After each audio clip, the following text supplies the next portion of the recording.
Hola, ¿qué tal, conversadores? Sean todos bienvenidos aquí de nuevo a su podcast Conversando. Elsie, muy buenas noches, ¿cómo te encuentras? Hola Richard, bienvenido, buenas noches, gracias por la invitación, gracias por este espacio que vamos a compartir hoy en este podcast, como tú bien lo mencionaste, conversando, hablando de psicoanálisis. Qué tema interesante, Richard, ¿cierto? Un tema súper interesante, Elsie, y para concretar nuestras ideas y nuestros conceptos tenemos a 3 panelistas más. Bienvenida Jessica, Erika, bienvenida, Stephanie, Hola. Bienvenida, muchas gracias por aceptar esta invitación. Perfecto, entonces vamos a hablar en esta ocasión de un tema muy importante para nosotros estudiantes de psicología en nuestra mega universidad abierta y a distancia UNAD, el psicoanálisis. Listo, claro que sí, Richard. Es una corriente psicológica, un método de psicoterapia, el cual explora el inconsciente. Bueno, ¿qué comprende? Comprende como tal el funcionamiento de la mente y cómo influye ese comportamiento. ¿Qué revela? Hace accesible todos esos contenidos del inconsciente, aquellos traumas, deseos, miedos que se manifiestan en la vida de los pacientes y del ser humano. ¿Qué resuelve? Trabaja sobre esos conflictos internos para mejorar como tal la salud mental y el bienestar de los pacientes. Y en ese orden de ideas tenemos una línea del tiempo de los autores principales de los cuales vamos a conversar. Vamos a conversar de Freud, de Jung, Klein, Marley y Lacan. Para esto tenemos entonces a nuestra compañera Jessica. Jessica, cuéntanos por favor quién fue Sigmund Freud y cuál fue su principal aporte al psicoanálisis.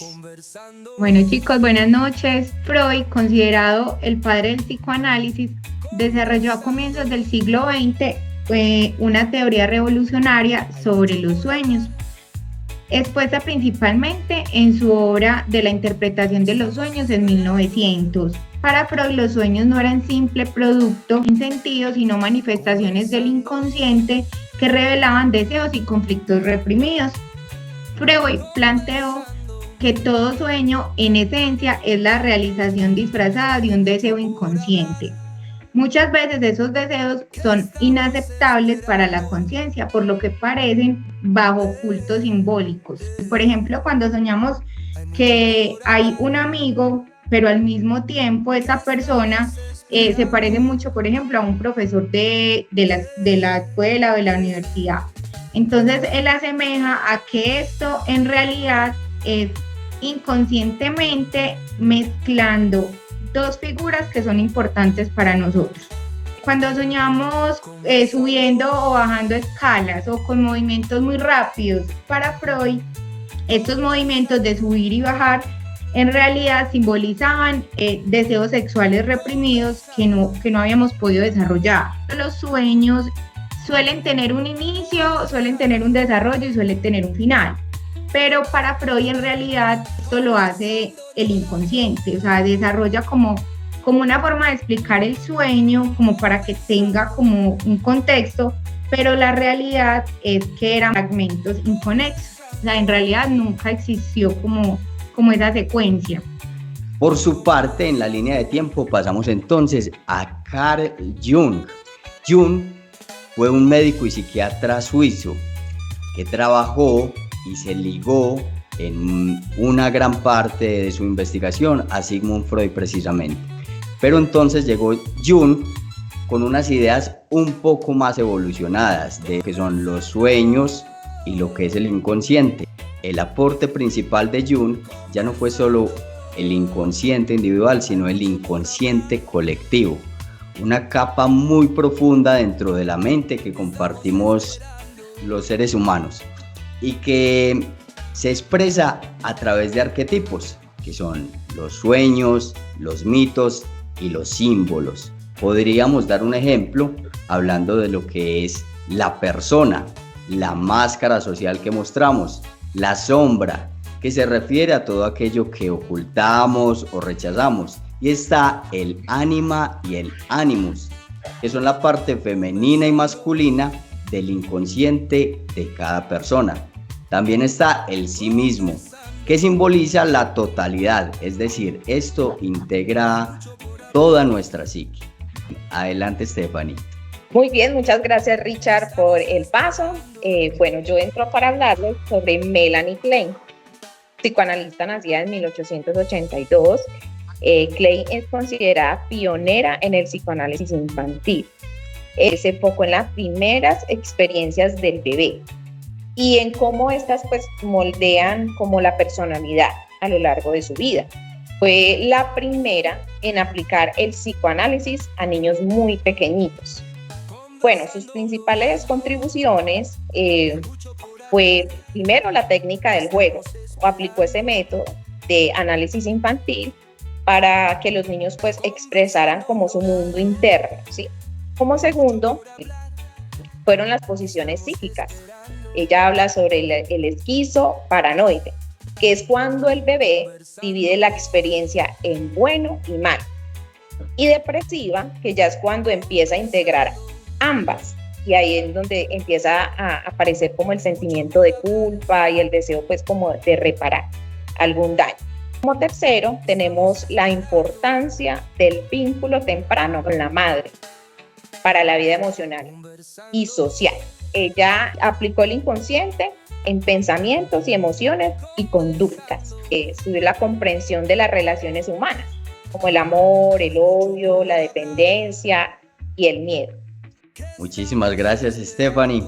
Pasamos entonces ahora a Margaret Mahler. Sí, Richard, muchas gracias. Margaret Mahler, ella también fue pionera en el psicoanálisis enfocada en la teoría del desarrollo temprano y el vínculo que se ejerce dentro de esa unión entre madre e hijo. Uno de sus principales conceptos o teorías lo ejerce sobre el proceso de separación. Cuando el niño nace, hay una separación simbiótica, donde el niño nace y ejerce como su propia autonomía, tiene su propia identidad. Ella realmente se enfoca mucho en el desarrollo temprano y también hace otro aporte interesante al psicoanálisis, que es el nacimiento psicológico. Margaret Mahler menciona que así como hay un nacimiento biológico, también hay un nacimiento psicológico. Fue una académica, mentora, que dejó huella significativa en la psicología, tanto en la psicología de desarrollo como en la psicología evolutiva, para la comprensión del desarrollo emocional de los niños. Erika, adelante. Muchas gracias, Elsie. Bueno, damos cierre a Jacques Lacan, que viene a retomar nuevamente todas las ideas freudianas, pero le da un giro o una contextualización un poco distinta, porque Jacques Lacan lo que hace es enfocarse en que la estructura del subconsciente gira en torno a la parte lingüística. De sus grandes aportes está el estadio del espejo, ¿verdad? Que es cuando, por ejemplo, los niños entre 6 y 18 meses, cuando se paran frente a él, empiezan a hacerse una imagen de sí mismo, ¿sí? Pero resulta que esa imagen de sí mismo también nos va creando de manera inconsciente una idealización, y una idealización que normalmente no es real. Desde esa edad tan temprana logramos empezar a crear eso, y que eso hace parte de la creación del super yo. Otro gran aporte de él es lo que mencionaba ahorita del tema lingüístico, que él lo hace en los 3 grandes registros, que son lo imaginario, lo real y lo simbólico. Lo imaginario hace parte de la imagen que tenemos nuestra y la idealización misma. La parte de lo simbólico es todo lo que tiene que ver con el lenguaje, por ejemplo, las leyes que están impuestas, que ya están, las imágenes que debemos regirnos nosotros como seres humanos. Y lo real ya es todo lo que se escapa, o sea, que no está a nuestro alcance, o sea, que no nos pertenece a nosotros como tácito. Listo, muchas gracias a nuestras panelistas por sus significativos aportes. En ese orden de ideas, hablando un poco del objeto de estudio del psicoanálisis, podemos dar a entender y a conocer que el psicoanálisis, dentro de sus objetos de estudio, encontraríamos entonces el inconsciente y la subjetividad, el desarrollo psíquico y la infancia, la estructura y dinámica de la personalidad, la sexualidad y el deseo humano, y los vínculos y la intersubjetividad. Correcto, Elsie. Entonces, como conclusión, podríamos decir que el recorrido de Freud, Jung, Lacan, Klein y Mahler, muestra que el psicoanálisis es un campo diverso y en constante evolución. Freud sentó las bases con la noción del inconsciente y el peso de la sexualidad, mientras que Jung amplió el horizonte hacia lo simbólico y lo colectivo. Luego llegó Lacan, quien replanteó el psicoanálisis desde el lenguaje. Klein destacó la importancia de las primeras relaciones y Mahler integró la perspectiva del desarrollo temprano. Así es, Richard, y estas visiones, aunque son un poco diferentes cada una de la otra, comparten convicciones de que la mente y la conducta humana no se reducen solo a lo observable, sino que están atravesadas por dinámicas profundas del inconsciente y las relaciones.